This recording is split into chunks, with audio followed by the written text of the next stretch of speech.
Imagine the world 1,000 years ago. No electricity, no traffic, only the flicker of candlelight and the whisper of the night. If relaxing history helps you unwind or fall asleep, tap subscribe and leave a like before we begin. Your support allows us to keep bringing these peaceful journeys through history. Now, settle in, relax, and let tonight's story begin. We journey back more than 700 years, to a Europe without electric lights, without bustling highways, without glowing screens or humming machines. Imagine instead a world ruled by the changing seasons, by the ringing of church bells, and by the slow rhythm of the rising and setting sun.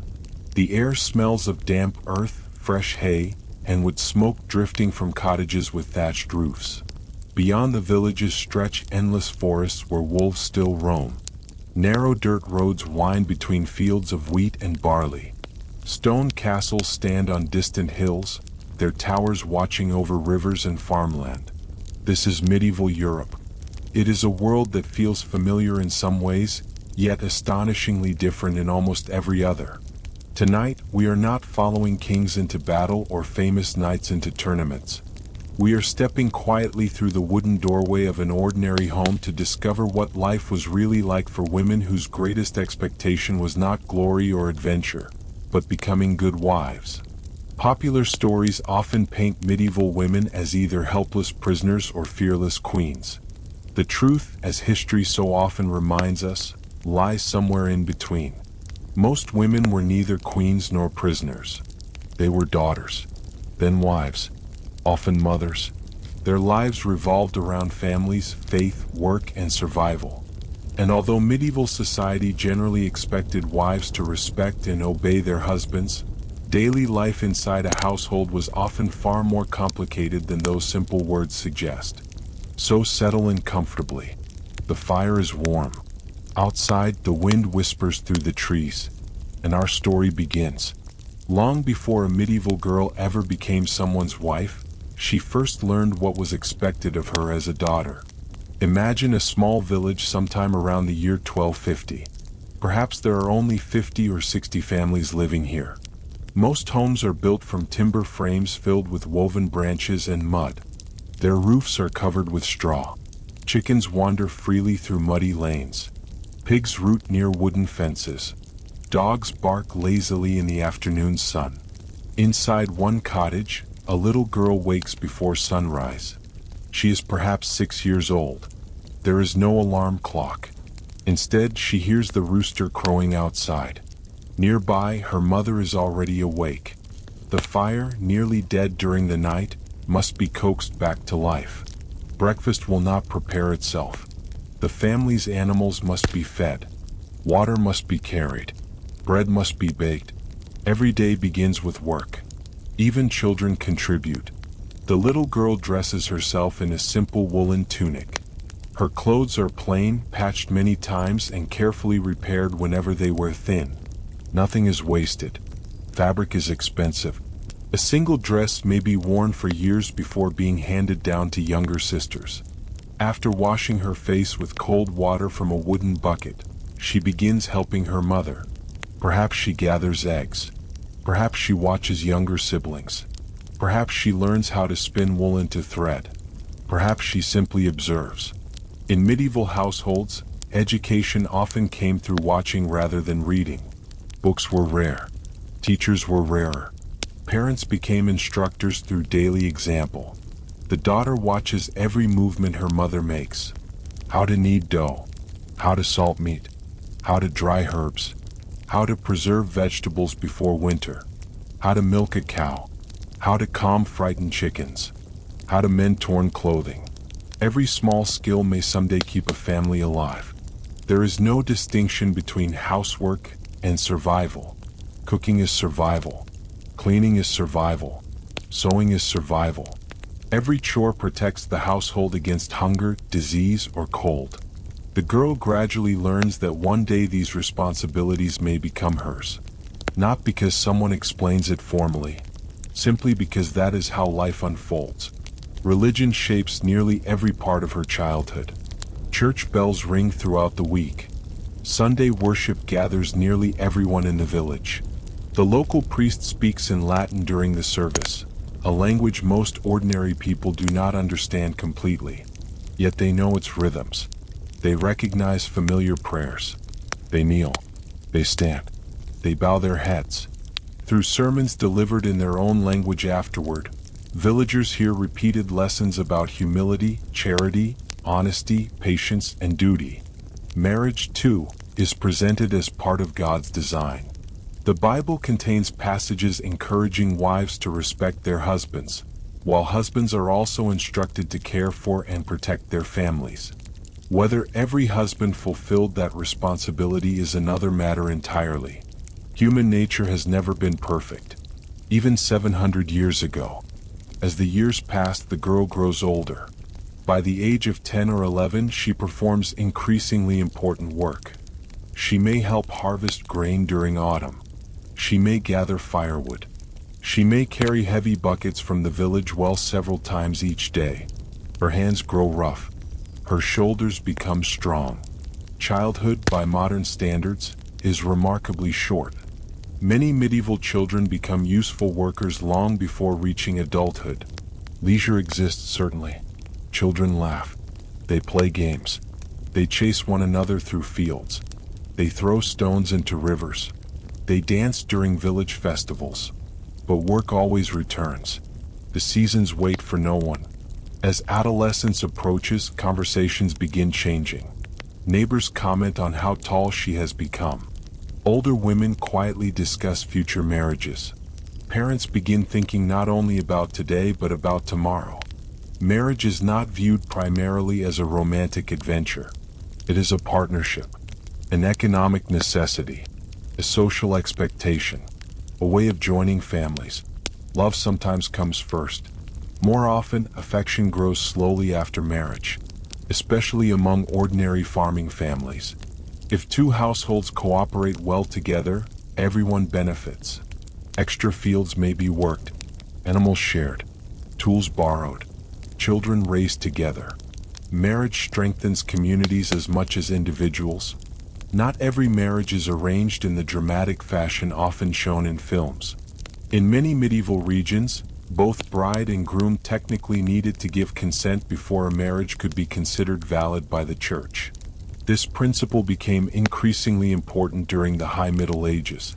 Yet social pressure remained powerful. Parents advised, neighbors encouraged. Economic realities narrowed choices considerably. A daughter rarely possessed complete freedom to choose her future. But neither was every young woman simply handed to a stranger without question. Reality varied enormously depending on time, place, wealth, and local customs. History rarely offers simple answers. Imagine now that our young woman is 16. She has spent years mastering the countless skills expected of an adult. She can bake bread from coarse barley flour. She knows which herbs ease coughs. She can weave cloth. She can repair clothing by candlelight. She understands how to preserve precious food for winter. She has watched countless mothers soothe crying infants. She knows how quickly sickness can spread. She has buried neighbors lost to fever. Life has taught maturity early. Then, one spring morning, her parents receive visitors. The conversation is polite, careful, respectful. A nearby farming family has a son. He is hardworking, healthy. His father owns a slightly larger field. Their livestock survived the previous winter better than most. The families already know one another. This matters. Trust matters. Reputation matters. A marriage joins more than two people. It joins households. The young woman is nervous. Perhaps she has met the young man before during harvest festivals. Perhaps they have spoken only briefly. Perhaps they barely know one another. He is equally nervous. Marriage is no small responsibility for him either. He must someday provide food, repair buildings, protect livestock, pay rents or taxes owed to the local lord, lead his household wisely. At least that is what society expects. Neither future looks especially easy. The wedding itself is simpler than modern ceremonies. Friends gather. Relatives celebrate. The village priest blesses the union. There may be music, bread, Perhaps roasted meat if the families are prosperous enough. People laugh. Children chase one another. For a brief moment, work pauses. The village celebrates hope, because every marriage represents another household beginning its long journey. When evening arrives, the celebration slowly fades. Guests return home. The newly married couple enters their shared house. It may be only one room. A fire burns in the center. Smoke escapes through a hole in the roof. Wooden stools stand beside a rough table. Bundles of herbs hang drying overhead. Everything smells faintly of wood smoke. This modest building will become the center of their lives. Here they will argue, or raise children, face illness, celebrate harvests, endure winters, grow old, if fortune allows. The following morning, married life begins. No honeymoon, no long holiday. The cows still require milking. The bread still needs baking. Fields must still be planted. Marriage changes responsibilities. It does not suspend them. The young wife rises before dawn once again. Only now she wakes in a different home. Many medieval writers described the husband as head of the household. This reflected both religious teaching and legal custom throughout much of Europe. A wife was generally expected to respect his authority in important decisions. Yet inside many homes, daily reality required cooperation. One person alone simply could not manage everything. Imagine trying to survive without teamwork. Fields needed planting. Animals demanded feeding. Meals required cooking. Children needed supervision. Tools broke. Roofs leaked. Clothes tore. Firewood disappeared surprisingly quickly. Success depended upon constant partnership. Even if the language of the time emphasized hierarchy, practical life often demanded collaboration. The new wife quickly discovers that running a household resembles managing a small business. She keeps careful watch over stored grain. Too much eaten early means hunger later. She counts eggs, measures flour, watches cheeses aging on wooden shelves. She knows exactly how much salted pork remains hanging in the smokehouse. She notices when the butter supply grows low. She understands that one careless week could create hardship months later. Although husbands often handled legal agreements, rents, or dealings with landlords, wives frequently controlled the everyday economy inside the home. Without their management, families could easily slip into disaster. Respect for one's husband was expected, but so too was competence. A wife who wasted food endangered everyone. A wife who ignored livestock threatened winter's survival. A wife who neglected children risked the family's future. Obedience alone could never sustain a household. Skill mattered just as much, perhaps even more. Evening finally arrives. The day's work ends slowly. The animals are secured. The fire burns warmly. Simple stew bubbles inside an iron pot. Bread rests upon the table. The husband returns from repairing fences. His wife serves the evening meal. Not because every woman loved serving food, but because preparing meals formed one of the central responsibilities she had practiced since childhood. They eat together, perhaps quietly, perhaps discussing tomorrow's weather, perhaps worrying about the coming harvest. Outside, darkness spreads quickly across the fields. No street lamps brighten the village. Only stars, only moonlight, only distant dogs barking somewhere beyond the cottages. The church bell rings softly across the valley. Another ordinary day has ended. Tomorrow, before sunrise, another will begin. And as our story continues, we will step deeper inside the daily life of a medieval marriage, exploring how husbands and wives work together, how authority functioned within the home, and what obedience truly meant in the complex reality of the Middle Ages. For now, let the fire crackle gently. Listen to the quiet wind brushing against the thatched roof, and allow yourself to drift peacefully into the medieval night. The wedding feast had ended. The laughter that had filled the village hall slowly faded into the cool evening air. Wooden benches stood empty except for forgotten cups and crumbs of dark rye bread. The musicians packed away their simple instruments, and the fire burned lower until only glowing embers remained. For Agnes, however, life was only beginning. She awoke before dawn in a house that no longer belonged to her parents. The straw mattress beneath her felt unfamiliar. The sounds outside were different too. Instead of her father's sheep bleating in the nearby field, she heard the steady breathing of oxen resting inside their stable. For a few quiet moments, she simply listened. Then she remembered. She was now a wife. Marriage in medieval Europe changed almost every part of a woman's daily existence. Once married, most women left the household where they had grown up and joined that of their husband. The new home might be only a mile away or several days' journey from everything familiar. To modern eyes, this sudden transition might seem overwhelming. Yet for medieval families it was expected. Children had grown up watching older brothers and sisters leave in exactly the same way. Marriage was not seen as the beginning of personal independence. Instead, it marked the entrance into a different network of responsibilities. A married woman was expected to contribute to the household from her very first morning. There was little time for adjustment. Agnes quietly dressed herself. Her clothes were simple. First came a linen shift that rested against the skin. Over it she wore a wool gown tied tightly around the waist with a woven belt. A linen veil covered her hair, pinned carefully into place.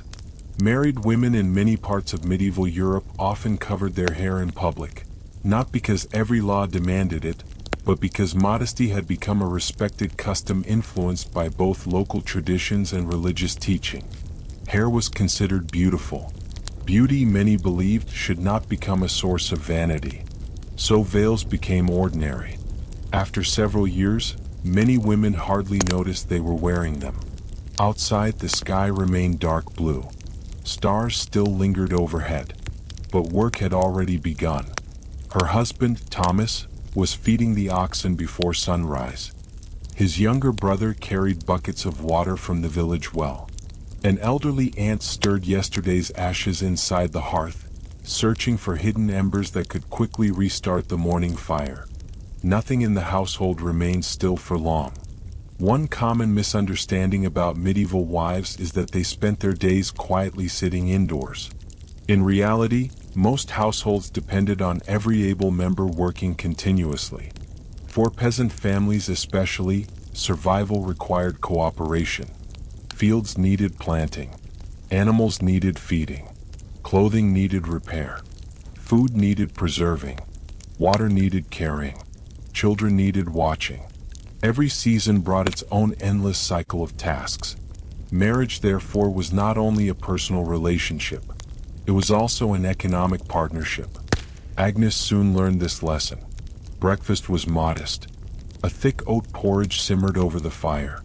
Small pieces of coarse bread accompanied it. Sometimes there was cheese. Occasionally onions. On fortunate mornings there might be fresh milk. Meat remained uncommon except during celebrations or after successful hunting.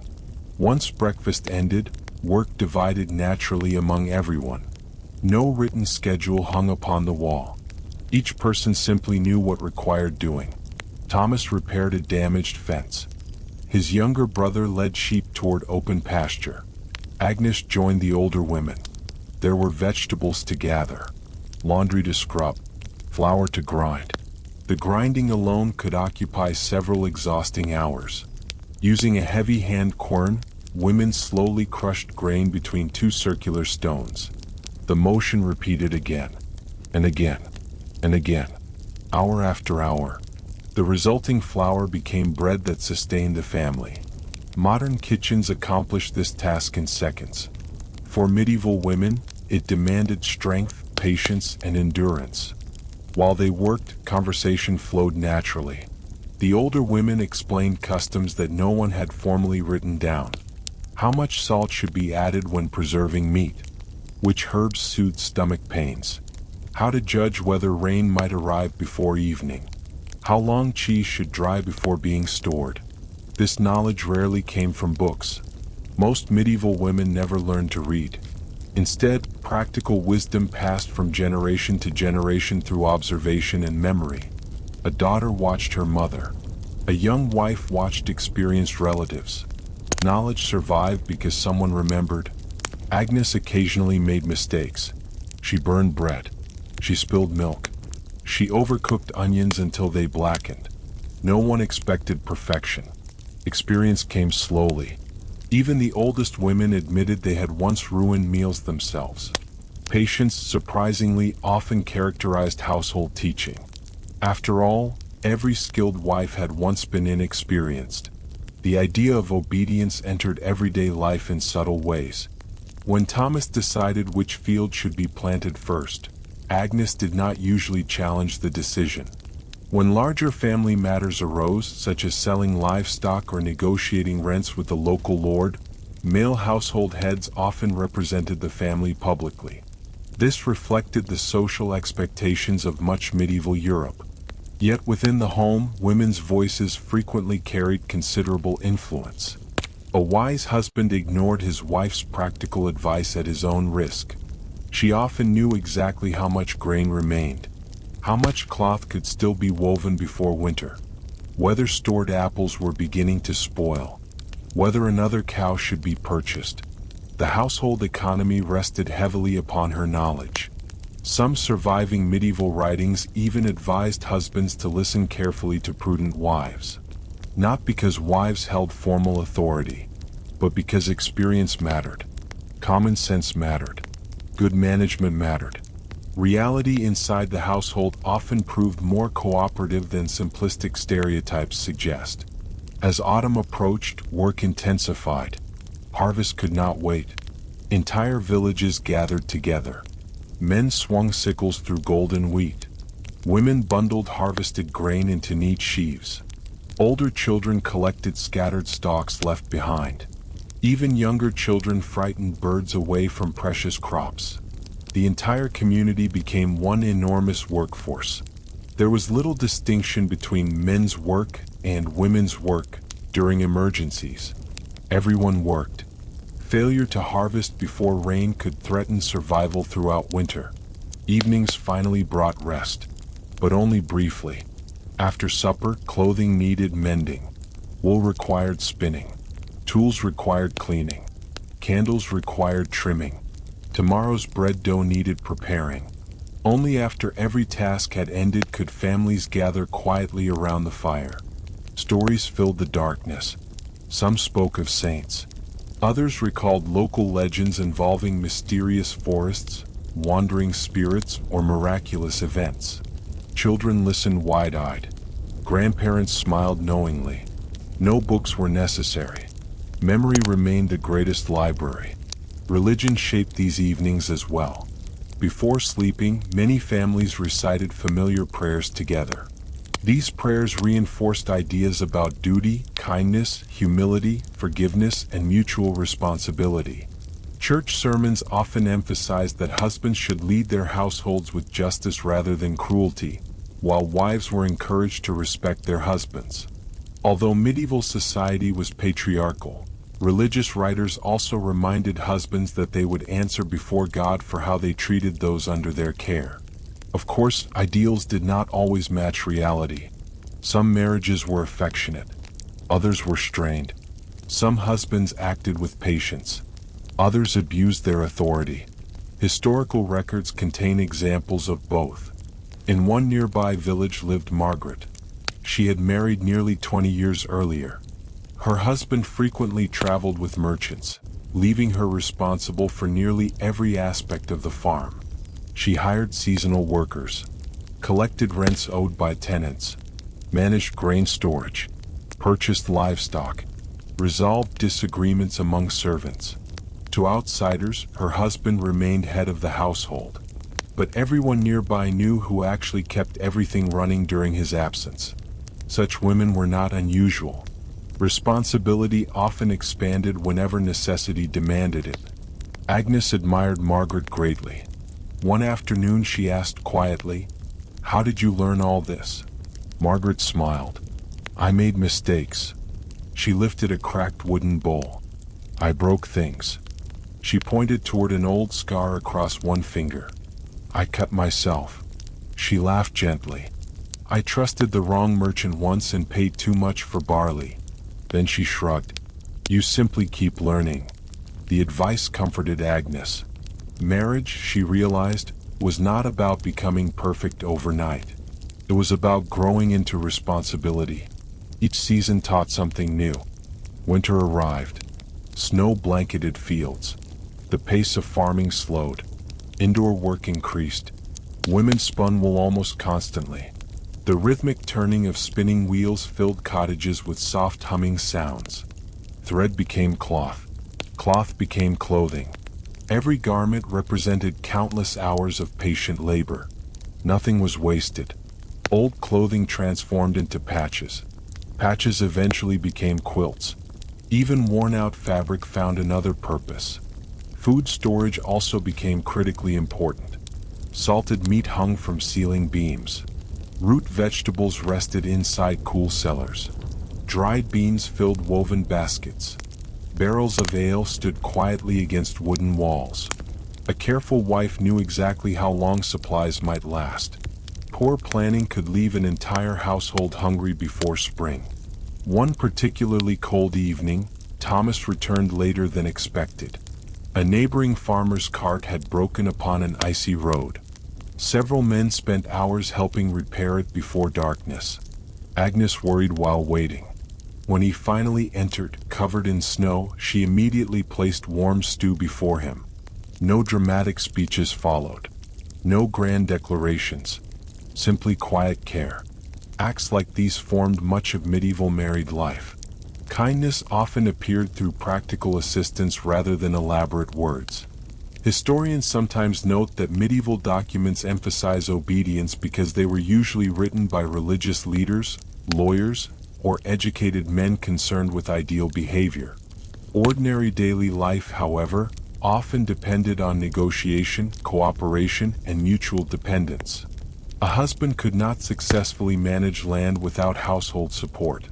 A wife could not easily maintain the home without shared labor. Each relied upon the other. This partnership became especially visible during illness.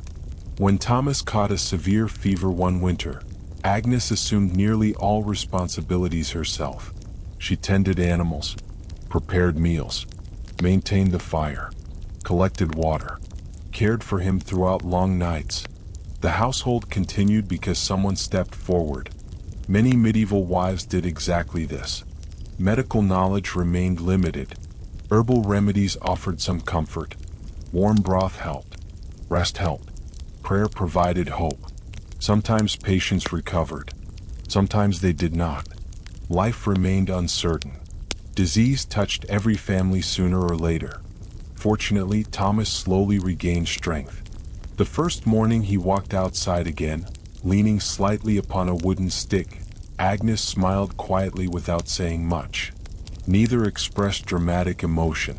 Yet both understood. Shared hardship had strengthened trust between them.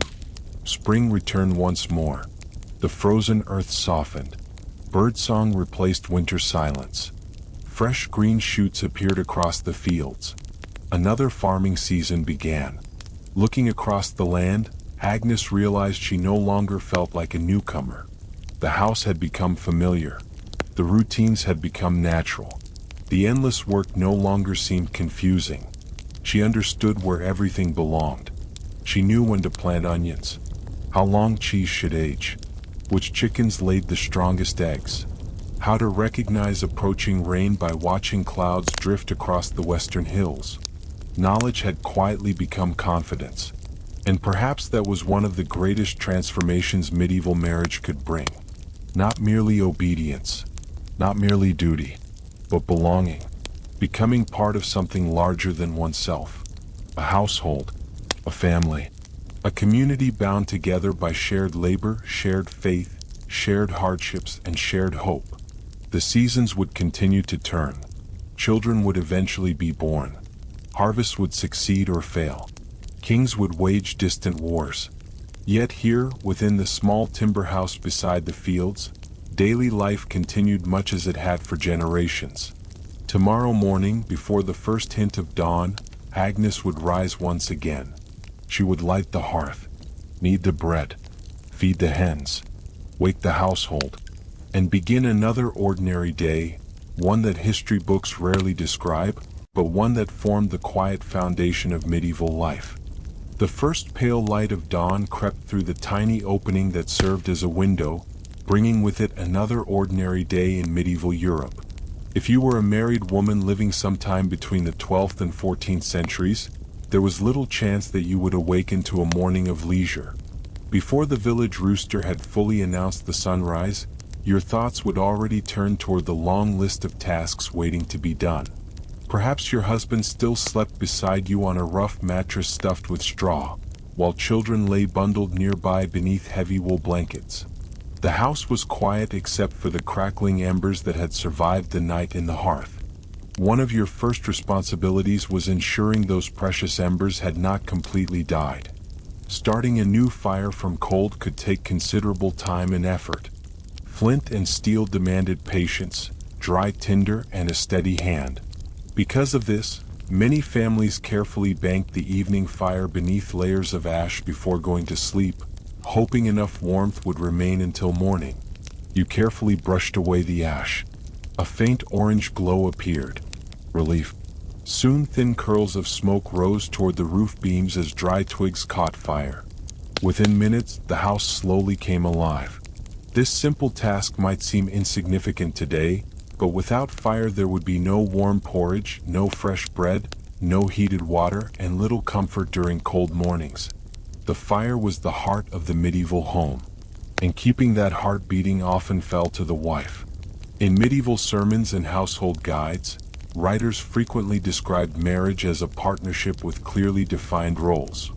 The husband was commonly presented as the household's legal head, responsible for representing the family in courts, paying taxes, defending property, and making many public decisions. The wife, meanwhile, was expected to oversee the domestic world. This expectation was often described as obedience, but daily reality involved something far more practical. Someone had to organize food stores. Someone had to monitor the grain. Someone had to know exactly how much ale remained. Someone needed to remember which neighbor had borrowed a cooking pot weeks earlier. Someone had to make sure enough wool was spun before winter arrived. In many homes, that someone was the wife. While medieval law generally granted husbands formal authority, everyday household management often depended upon a wife's judgment. Many husbands spent long hours working in fields, traveling to markets, serving local lords, or practicing their trades. During those hours, wives frequently made dozens of small decisions without consulting anyone. Should another chicken be slaughtered? Could the family spare extra cheese to trade? Was there enough linen for another child's tunic? Should herbs from the garden be dried today before rain arrived? These choices rarely appeared in official records, yet they quietly determined whether a household prospered or struggled. The rhythm of marriage also depended greatly upon social class. Imagine first a peasant family. Their cottage was modest. The walls were woven branches covered with clay. The floor was packed earth. Furniture was sparse. A wooden chest, a table, perhaps one bench, maybe a single stool.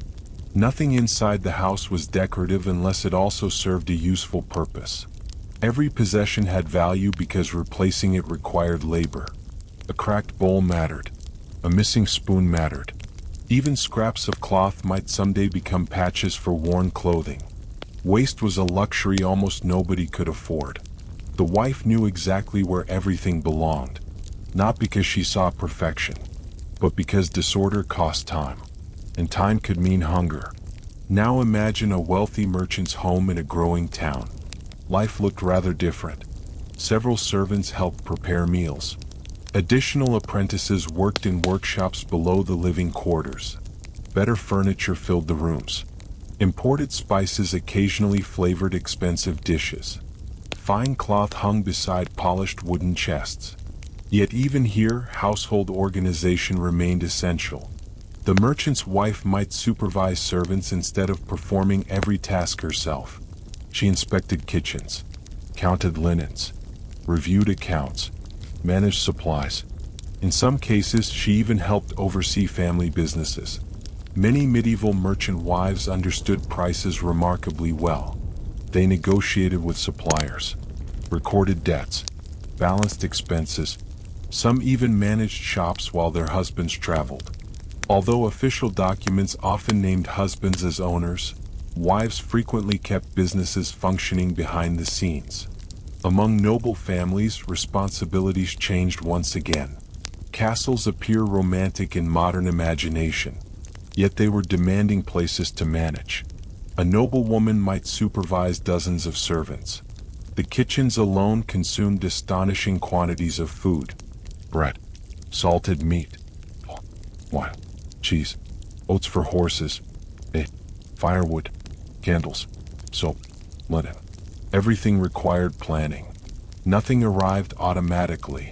If supplies failed, hundreds of people could suffer. During times when noble husbands served in military campaigns or traveled to the royal court, wives sometimes acted as estate managers. They received reports, collected rents, resolved disputes among tenants, supervised repairs to mills and bridges, ordered harvest schedules, corresponded through letters prepared by scribes. These responsibilities demonstrate that medieval expectations of obedience did not always prevent women from exercising considerable authority within particular circumstances. Rather, authority often operated within accepted social structures. Religion shaped nearly every aspect of married life. Church bells marked time. Saints' feast days structured the calendar. Marriage itself was increasingly viewed as a sacred bond blessed by God. Priests encouraged husbands to lead families responsibly. They also urged wives to respect their husbands. But surviving sermons reveal another important message often forgotten today. Husbands were repeatedly instructed not to govern through cruelty. Many church writers reminded men that Christ loved the church with sacrifice rather than violence. Reality, of course, varied enormously. Some marriages were affectionate. Others were cold. Some were abusive. Others developed deep mutual trust over decades of shared hardship. History preserves examples of every kind. No single description can represent millions of medieval marriages across several centuries. As morning continued, breakfast remained simple. Perhaps oat porridge. Perhaps coarse rye bread. Perhaps onions or cabbage left from yesterday's meal. Cheese if available. Ale, surprisingly, might accompany breakfast. Unlike modern strong beer, much medieval ale contained relatively little alcohol and was often safer than contaminated water. Children drank it as well. Food reflected seasons more than personal preference. Fresh fruit appeared only briefly each year. Winter meant preserved foods. Salted meat, dried peas, stored grains, root vegetables. Every meal reminded people how closely survival depended upon successful harvests. The wife usually understood these seasonal rhythms better than anyone. She knew precisely how many sacks of grain remained, how long smoked pork might last, whether enough beans survived for planting next spring. These calculations were invisible forms of expertise. After breakfast, husband and wife often separated to perform different work. The husband might head toward fields carrying tools over his shoulder, or leave for a blacksmith's forge. Perhaps he joined masons repairing church walls. Maybe he traveled with pack horses carrying wool to market. The wife's work remained equally demanding. Laundry, bread baking, cheese making, spinning wool, preparing flax, feeding chickens, collecting eggs, gardening, repairing clothing, watching toddlers, caring for elderly relatives, grinding herbs, cleaning cooking pots. Each task blended seamlessly into the next. There was rarely a true ending, only another responsibility waiting nearby. Spinning deserves particular attention because it occupied astonishing amounts of women's time. Cloth was extraordinarily valuable.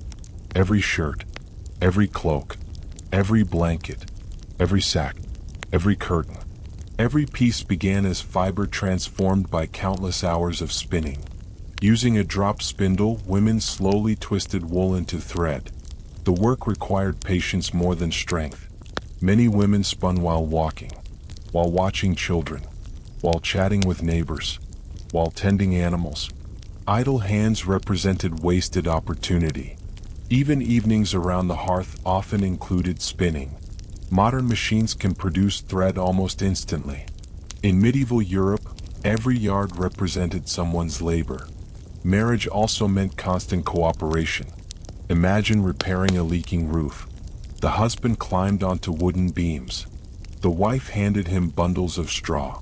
Together they secured thatch before autumn rains arrived. Imagine harvest season. Entire families entered fields together. Men cut grain. Women gathered sheaves. Older children tied bundles. Neighbors assisted one another because timing mattered enormously. Rain could destroy weeks of labor. In these moments, marriage looked less like abstract legal authority and more like practical teamwork. Survival rarely allowed anyone to remain idle. Yet obedience remained an important cultural ideal. Household manuals encouraged wives to avoid unnecessary arguments. Patience was praised as a virtue. Humility was celebrated. These ideals reflected broader medieval beliefs about maintaining social harmony within households and communities. Of course, ideals are not the same as reality. Court records occasionally reveal wives who challenged husbands. Neighbors testified about loud disputes.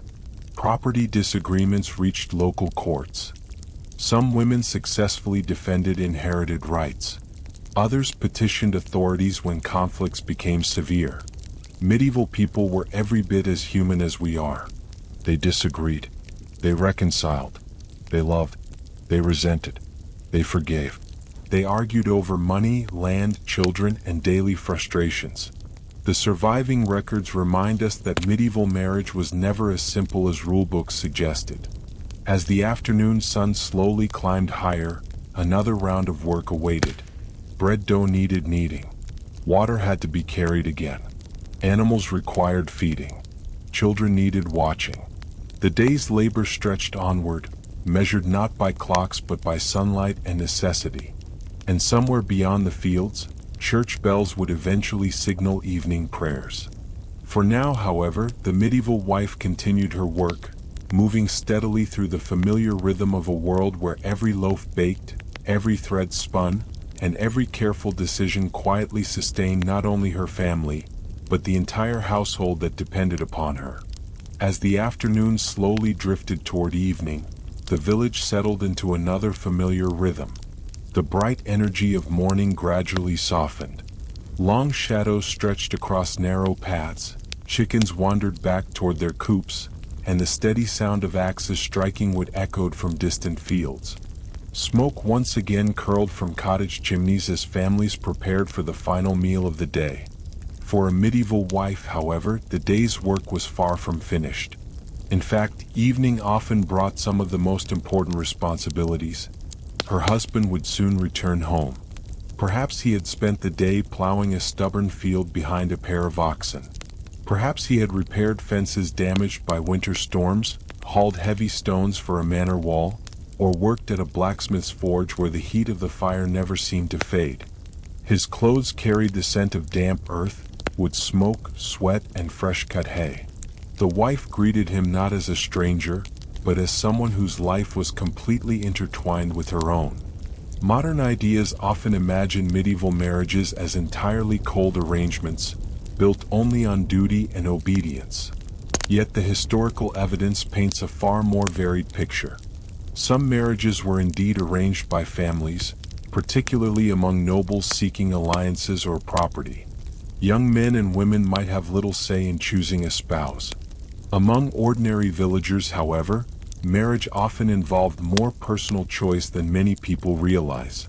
Although parents certainly influenced decisions, surviving church records, court cases, and village customs suggest that many couples knew one another before marriage. They met during festivals, church gatherings, seasonal celebrations, or while working together during harvests. Love was not absent from the Middle Ages. It simply existed alongside practical concerns. A successful marriage required more than affection. It required food, land, livestock, tools, hard work, patience, and a willingness to survive difficult years together. Inside the cottage, preparations for supper continued. The wife stirred a heavy iron pot hanging above the fire. Perhaps tonight's meal consisted of barley stew flavored with onions and leeks gathered from the garden. If fortune had smiled recently, there might be small pieces of bacon or salted pork mixed into the broth.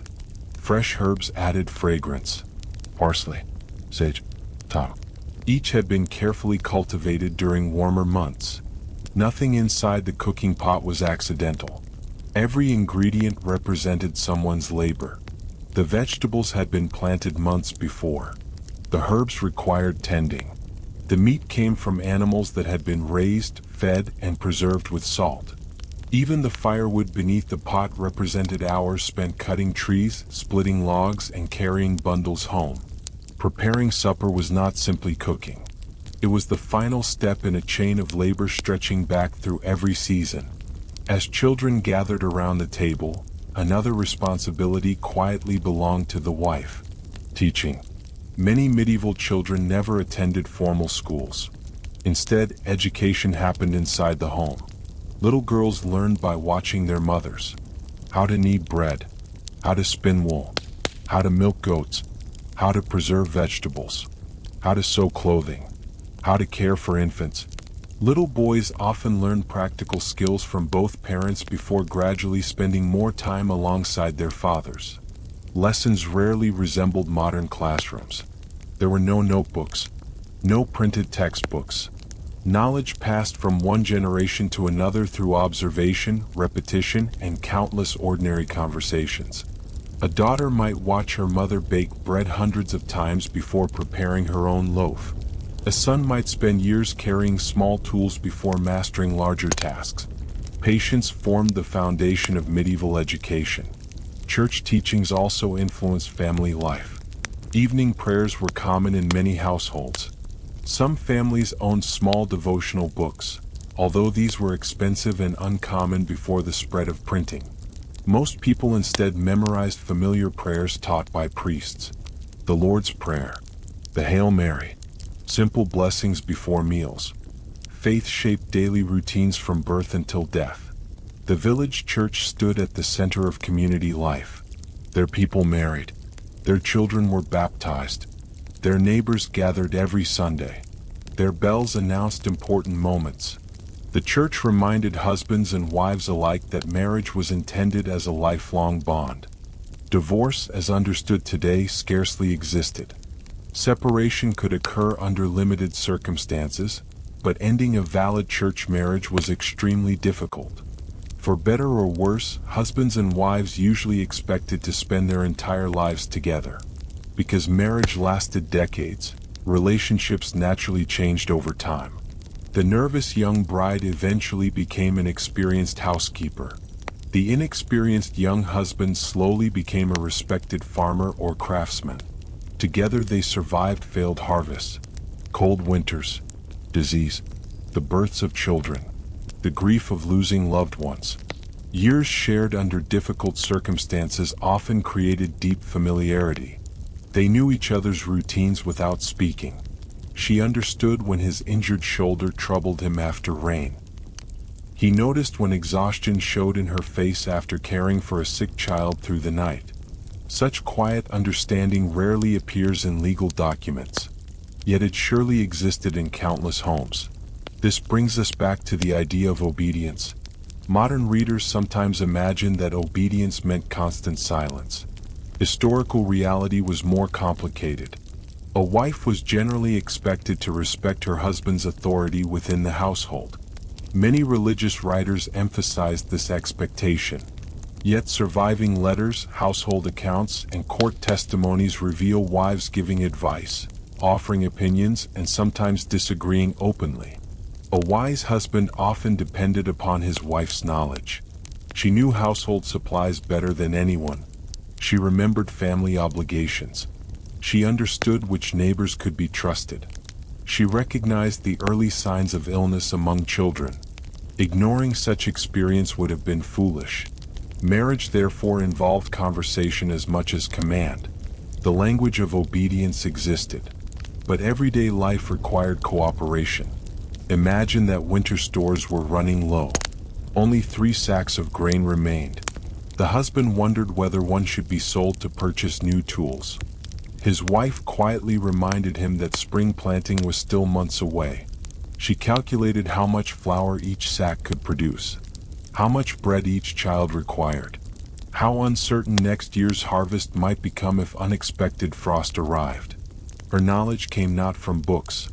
It came from years of careful observation.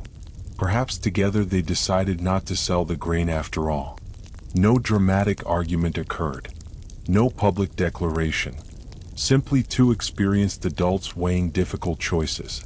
Such moments probably happened thousands of times across medieval Europe. The seasons themselves shaped every marriage. Spring brought planting. Summer demanded endless labor beneath the sun. Autumn filled barns with harvests. Winter slowed outdoor work but increased indoor responsibilities. Each season required different forms of cooperation.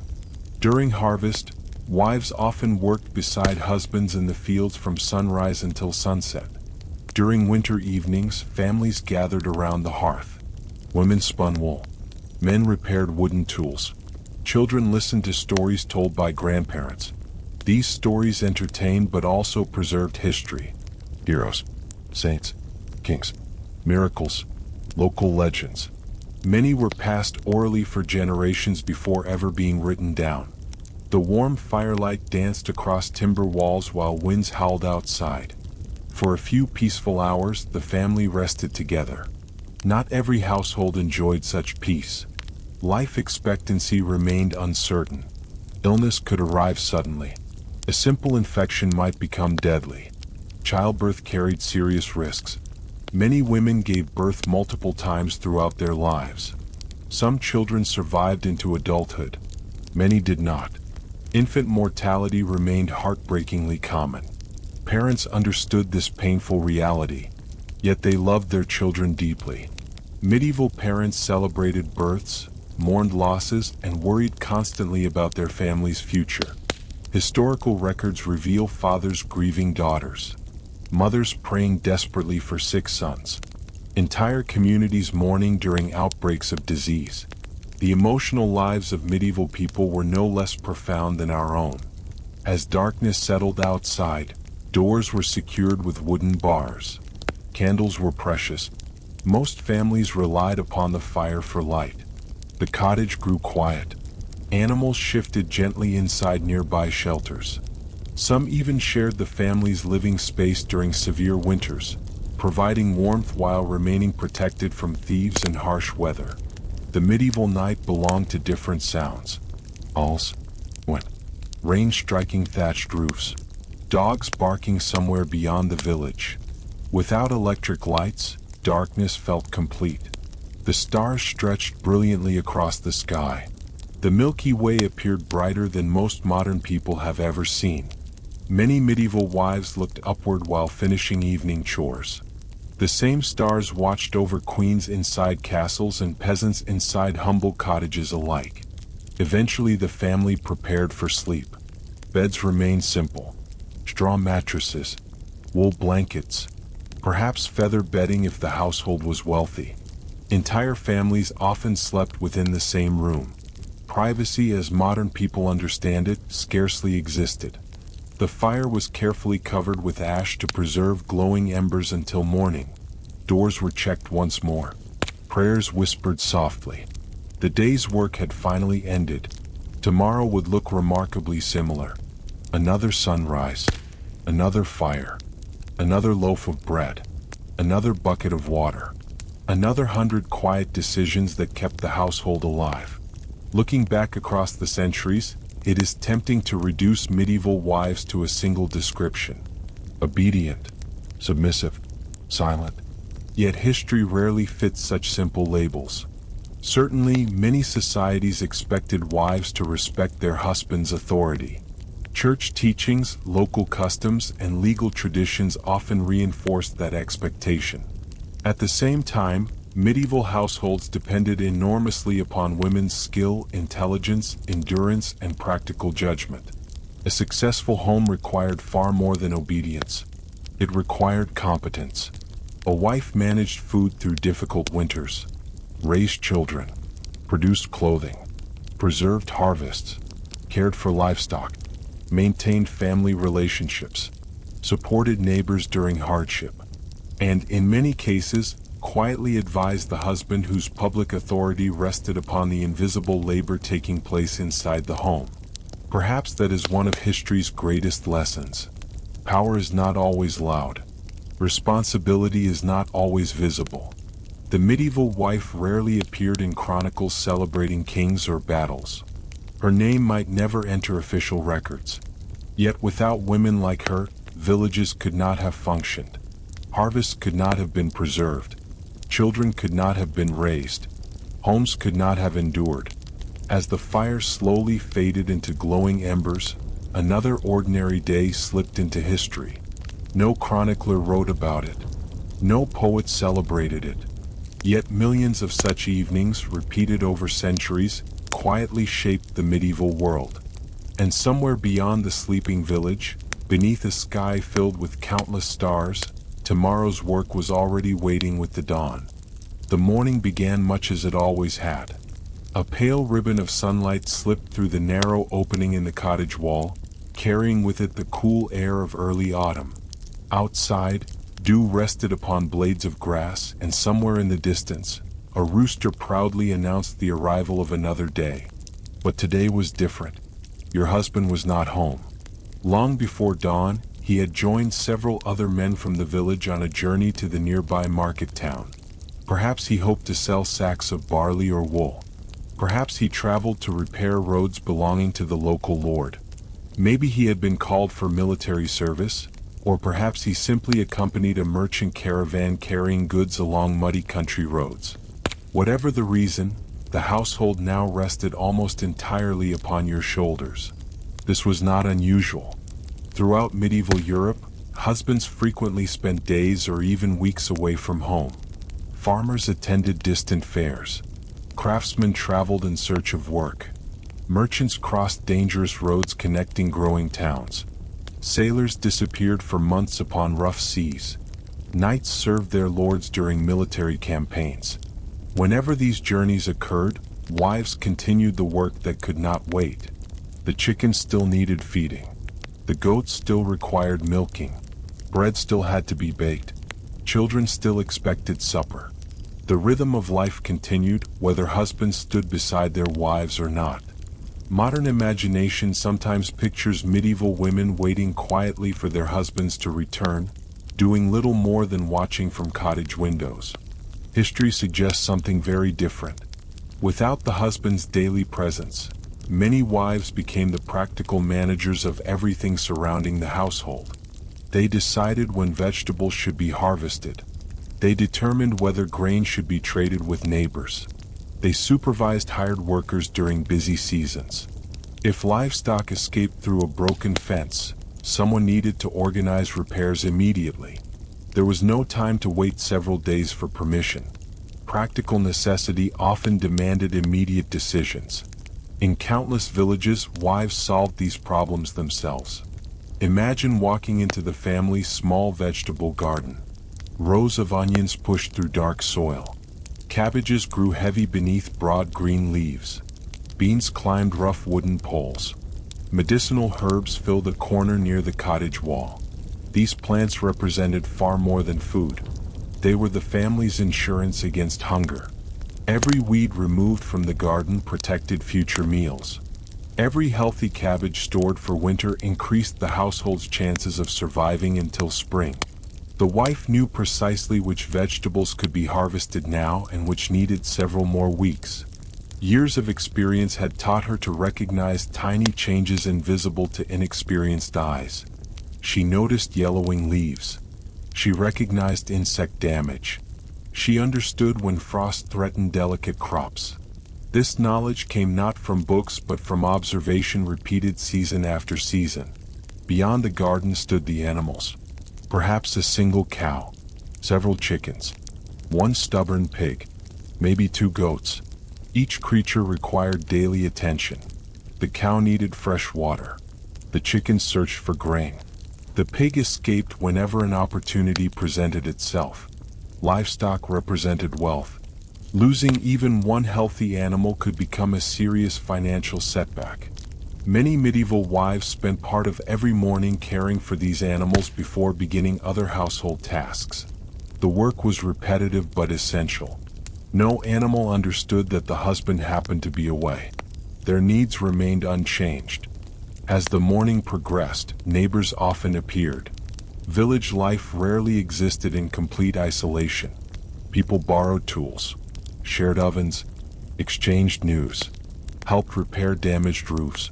One woman might arrive asking to borrow a cooking pot. Another requested help spinning wool before winter. Someone else carried news from a neighboring village. These conversations strengthened the social fabric of medieval communities. Mutual assistance often meant the difference between hardship and survival. If illness struck one household, nearby families frequently helped gather harvests or prepare meals. Likewise, when your own family faced difficulties, neighbors often returned those favors. Life depended upon cooperation. Not every relationship within the village was peaceful. Disagreements happened. A wandering pig destroyed someone's garden. A boundary stone between fields disappeared. Children argued. Livestock wandered onto neighboring land. Such conflicts occasionally reached local courts. Interestingly, surviving records show women appearing before these courts more often than many people expect. They testified as witnesses. They defended property rights. They settled debts. They complained about broken agreements. Although legal authority often favored men, women certainly participated in village justice. They were not invisible. For wives living in towns, responsibilities looked somewhat different. Suppose your husband worked as a shoemaker. His workshop occupied the front of the house. Customers entered throughout the day seeking repairs or new boots. If he traveled to purchase leather, who welcomed customers? Often his wife. She understood prices. She knew ongoing orders. She remembered which customer still owed payment from several months earlier. Many wives became remarkably skilled business managers. Guild records from medieval towns occasionally mention widows continuing successful workshops after their husbands' deaths. This was possible because many had already spent years learning every aspect of the trade. Among wealthy merchant families, wives sometimes supervised accounts with impressive accuracy. Paper remained expensive. Parchment cost even more. Yet household account books carefully recorded purchases.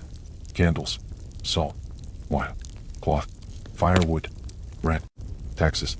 A merchant's wife frequently understood these records nearly as well as her husband. If he disappeared on a trading journey lasting months, someone still needed to ensure servants received wages and suppliers were paid. The business could not simply pause. Responsibility continued. Perhaps nowhere was this more evident than inside noble households. Imagine a castle whose lord had departed with the king's army. Behind him remained his wife. She did not suddenly become queen. Yet she often assumed enormous practical responsibility. Messages arrived daily. Tenants requested judgments. Repairs demanded attention. Supplies needed purchasing. Visitors expected hospitality. Servants required supervision. The noblewoman organized all of this while awaiting her husband's return. Some surviving letters reveal noble wives reporting harvests, military threats, financial concerns, and political developments to absent husbands. These letters demonstrate remarkable intelligence and administrative ability. Far from sitting idly inside stone towers, many managed vast estates. Still, expectations of obedience remained. Even while exercising considerable responsibility, wives generally acted within accepted social structures. Documents frequently described them governing in their husband's name. This distinction mattered legally. Authority often belonged officially to the husband, even when practical decisions were made by his wife. The contrast between legal theory and everyday reality appears repeatedly throughout medieval history. Life required flexibility. Rules written in books often met the complicated demands of ordinary existence. As afternoon approached, another challenge appeared. A child developed a fever. No physician lived nearby. Even if one did, ordinary villagers could rarely afford professional treatment. Instead, the wife relied upon traditional knowledge. Herbs gathered during summer, warm cloths, simple broths, rest, prayers offered at the village church. Many remedies proved ineffective by modern medical standards. Some, however, possessed genuine healing properties. Willow bark, for example, contains compounds related to modern aspirin. Certain herbs helped soothe minor illnesses. Generations of observation created practical knowledge passed from mothers to daughters. The emotional burden of caregiving also rested heavily upon women. Children sought comfort from mothers after frightening dreams. Elderly parents required assistance walking. Neighbors visited asking for help during difficult births. A medieval wife often became the center of care within her community. These responsibilities demanded patience beyond measure. Not every day involved dramatic events. Most consisted of countless small acts of kindness repeated quietly over many years. As evening slowly approached, the husband remained absent. The wife secured the animals, prepared another simple meal, checked the doors, covered the fire for the night. Tomorrow would likely resemble today. Until he returned, she carried the weight of the household largely alone. And although medieval society often described husbands as heads of their families, the smooth functioning of everyday life frequently depended upon the capable hands of the women who remained behind. Their authority was rarely proclaimed. It was rarely celebrated by chroniclers. Yet it revealed itself each evening when children were fed, livestock safely sheltered, harvests preserved, and homes kept together despite uncertainty. History remembers kings who conquered kingdoms. It remembers generals who won famous battles. But behind countless ordinary doors stood women whose quiet competence ensured that, no matter how far their husbands traveled, life itself continued without interruption. As the years passed, the rhythm of marriage slowly changed. The energetic young bride who had once entered her husband's home with uncertainty gradually became someone entirely different. Her hands grew rough from decades of work. Fine lines appeared around her eyes after countless mornings spent rising before dawn. She no longer needed to think about every chore. She simply knew. She knew exactly how long bread should remain beside the fire. She knew which field held the richest soil after heavy rain. She knew the sound of a healthy cow and the quieter sound of one becoming ill. She could judge approaching weather simply by watching clouds drift across the horizon. Knowledge had arrived quietly, one ordinary day at a time. No one had announced the moment she became experienced. It simply happened. In medieval Europe, age often brought something valuable that youth could not easily possess: respect. Older women occupied an important place within village life. Younger wives frequently sought their advice. How should herbs be dried before winter? Which remedies soothe the child's cough? When should flax be harvested? How much grain should remain untouched until spring? These questions rarely appeared in books. Instead, they passed from one woman to another through conversation. Knowledge traveled not upon parchment but through memory. A grandmother teaching her daughter. A mother guiding her newly married child. An elderly neighbor sharing lessons learned after 40 difficult winters. This quiet chain of learning stretched across generations. The household itself reflected those passing years. Children who once crawled across the floor now worked beside their parents. Sons followed their fathers into fields, workshops, or markets. Daughters stood beside their mothers kneading bread, spinning wool, and caring for younger siblings. Responsibilities slowly shifted. A task that once required the mother's full attention now belonged to an older child. In this way, families prepared the next generation for adulthood.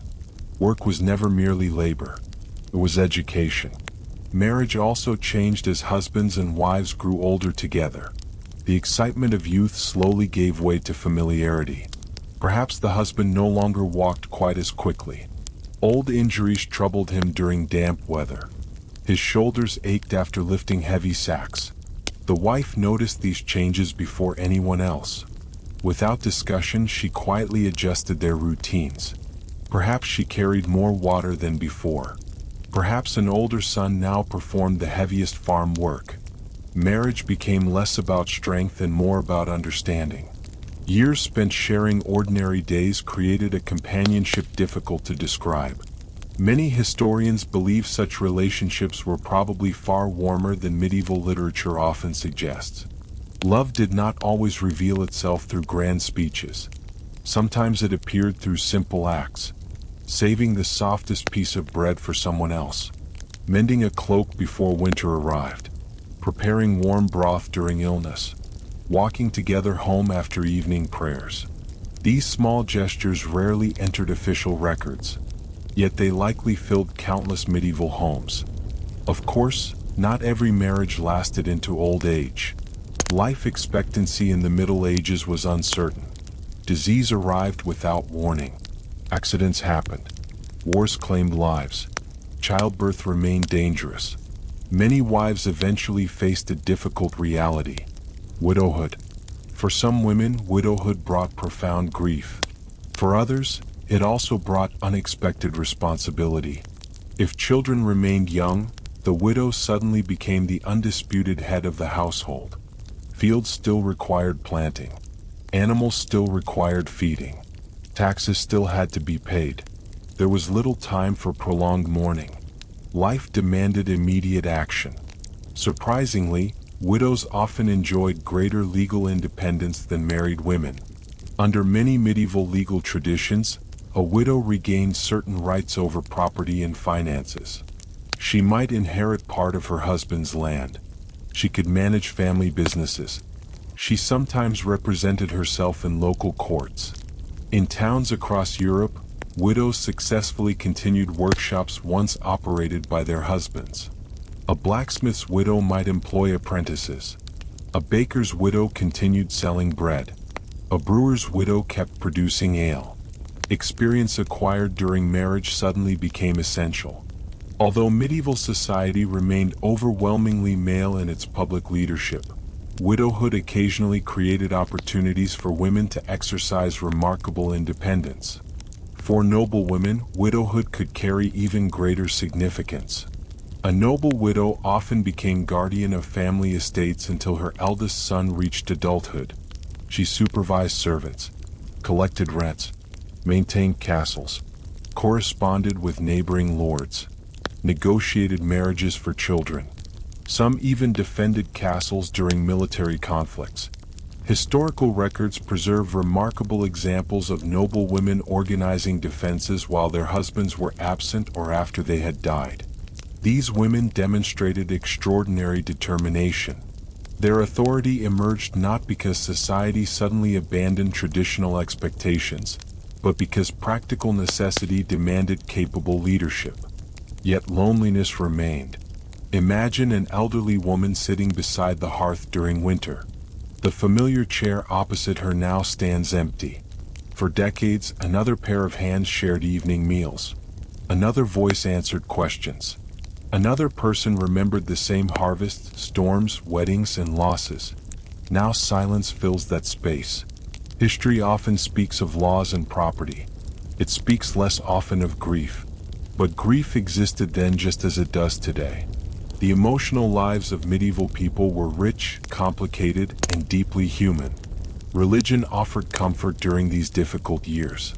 The Church taught that earthly life formed only part of a much larger journey. Widows attended Mass faithfully. They prayed for departed husbands. Some donated small gifts to monasteries in memory of loved ones. Others devoted increasing time to charitable work within their communities. Faith did not erase sorrow, but it provided hope. The belief that families might one day be reunited beyond death offered comfort to many medieval Christians. As old age advanced, physical labor gradually became more difficult. Heavy buckets felt heavier. Long walks became slower. Eyes struggled to thread needles beneath fading candlelight. Younger generations naturally assumed greater responsibility. The grandmother who once taught spinning now watched grandchildren practicing the same skill. She corrected their mistakes gently. She smiled when they finally succeeded. Her greatest contribution was no longer physical strength. It was wisdom. Storytelling became another treasured responsibility. During long winter evenings, children gathered near the fire. Outside, icy winds swept across frozen fields. Inside, the grandmother began another familiar tale. Stories of local saints, legends of brave kings, miracles, strange creatures said to live deep within ancient forests, family memories from decades earlier.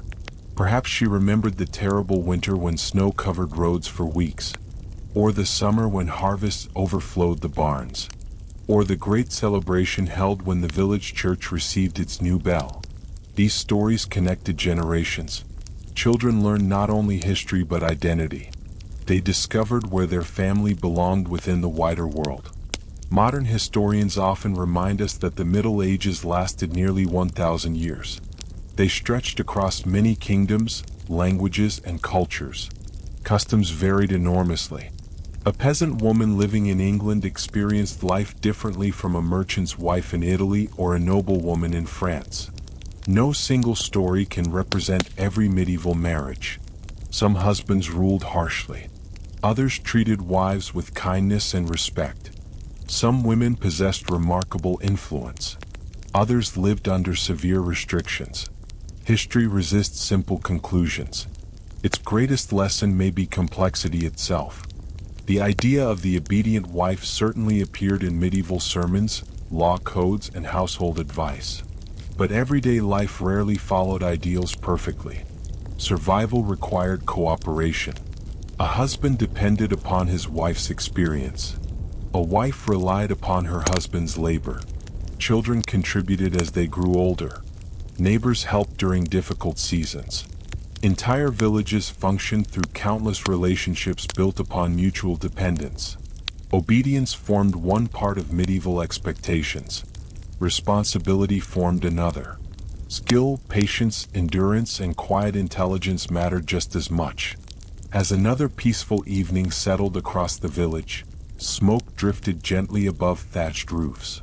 Church bells echoed softly through the cool air. Families gathered around simple meals. Children yawned after long days of work and play. The fire crackled steadily within the cottage. An elderly wife looked across the room. Every object carried memories. The wooden table where children had once learned to eat. The spinning wheel used through endless winters. The chest holding carefully folded linen prepared years before. Nothing inside the house was truly ordinary. Everything reflected a lifetime of work, a lifetime of choices, a lifetime of quiet devotion to family. History rarely recorded her name. No monument celebrated her achievements. No chronicler praised the thousands of loaves she baked, the garments she mended, the children she raised, or the harvest she helped preserve. Yet without women like her, medieval society itself could not have endured. Kingdoms depended upon villages. Villages depended upon households. And households depended upon the patient, steady work of wives whose contributions often remained unseen. As the last glowing embers slowly faded beneath a blanket of ash, another ordinary day came to an end. Tomorrow, as always, the sun would rise again. The bells would ring. The fields would wait. And somewhere, in another quiet medieval home, another wife would begin the familiar rhythm that had sustained generations for centuries. As the years slipped quietly into decades, the life of a medieval wife changed in ways that few people ever recorded. No great monuments were built in her honor. No royal chroniclers carefully wrote down the thousands of ordinary choices she made throughout her lifetime. Yet history is not made only by kings, queens, or famous battles. History is also made in kitchens warmed by small fires, in fields where families harvested grain together, and in cottages where children learned their first lessons from their mothers. The medieval wife stood at the very center of that quiet world. From the day she entered marriage until the day her hair turned silver, she carried responsibilities that touched nearly every corner of family life. She baked bread before sunrise. She mended worn clothing by candlelight. She cared for children through sickness and health. She preserved food for long winters. She tended gardens, watched over livestock, managed household supplies, and offered comfort during difficult times. Her work was rarely dramatic. It was simply necessary. For centuries, many European societies taught that a wife should respect and obey her husband. These ideas appeared in sermons, religious teachings, and household advice. The husband was generally considered the legal head of the family, while the wife was expected to care for the home and support the household. Yet the surviving evidence reveals a far richer story than these simple rules suggest. Marriage was not always a relationship of command and silence. It was often one of cooperation. A husband might plow the fields, but his wife decided how the harvest would be stored. He might earn money at the market, while she carefully managed every coin once it reached home. He represented the family in public, but she often held together the private world that made public success possible. Without her knowledge, the household could quickly fall into hardship. Modern historians have spent decades studying letters, court records, wills, tax rolls, church documents, and archaeological discoveries. Together, these sources reveal that medieval women were far more active than older stereotypes once suggested. Some managed businesses. Some supervised large estates. Some defended castles while their husbands were away. Others worked beside their husbands in fields, workshops, and marketplaces. Many widows successfully managed farms or family trades after the death of a spouse. Even among ordinary peasant families, wives frequently made practical decisions every single day. Their influence was often quiet rather than public. The Middle Ages lasted for nearly 1,000 years, stretching across countless kingdoms, languages, and cultures. Life in a 13th-century English village differed greatly from life in an Italian city or a Scandinavian settlement. Customs changed over time. Laws changed. Religious practices changed. Economic conditions changed. For this reason, there was never one single experience shared by every medieval wife. Some marriages were built upon affection and mutual respect. Others were arranged for practical reasons. Some husbands treated their wives with kindness. Others did not. Some women enjoyed considerable independence because of wealth, widowhood, or local customs. Others lived under stricter limitations. History rarely offers simple answers. Instead, it reminds us that every life was shaped by individual circumstances. Perhaps the greatest misconception about medieval women is that they lived entirely without influence. Although their authority often remained within the household rather than in royal courts or government, the household itself formed the foundation of medieval society. Every village depended upon successful families. Every town depended upon thriving households.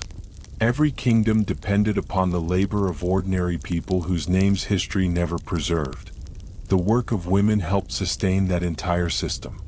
Generation after generation, mothers taught daughters the skills needed for survival. They passed down recipes, farming knowledge, herbal remedies, spinning techniques, sewing methods, and family traditions. Much of this wisdom was never written in books. It survived because people remembered, because they taught, because they practiced the same skills year after year. Without that quiet transfer of knowledge, communities would have struggled to endure. As evening settled once more over the medieval countryside, smoke drifted gently upward from hundreds of cottage chimneys. Church bells echoed across distant hills. Families gathered around simple wooden tables. Children listened as parents shared stories beside the warmth of the fire. Outside, the stars filled the dark sky with a brilliance almost impossible to imagine today, untouched by electric lights. Inside each humble home, another ordinary day reached its peaceful end. The bread had been baked, the animals fed, the children tucked safely into bed. Tomorrow would bring another sunrise, another day's work, and another opportunity to care for the people who depended upon one another. For the medieval wife, this rhythm continued through every season of life. Spring planting, summer harvests, autumn preparation, winter endurance, year after year. Not because history demanded greatness from her, but because everyday life demanded persistence. And perhaps that is the quiet lesson these women leave behind. Their lives remind us that history is built not only by extraordinary moments but by ordinary ones repeated faithfully over generations. A loaf of bread shared with family. A child's hand gently guided while learning to spin wool. A garden carefully tended before winter. A candle lit after sunset. A prayer whispered before sleep. These simple acts rarely appear in history books, yet they shape the lives of millions.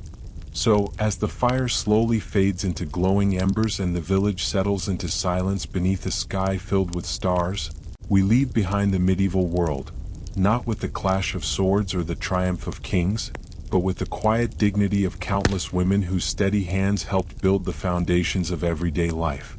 Their names may be forgotten. Their homes may have long since disappeared. But their story still lives on, carried through history in the quiet rhythm of ordinary days. And with that peaceful thought, our journey through the lives of medieval wives comes gently to an end. Thank you for joining this evening's History for Sleep. Rest well, and may your dreams be as peaceful as the quiet countryside beneath the medieval stars.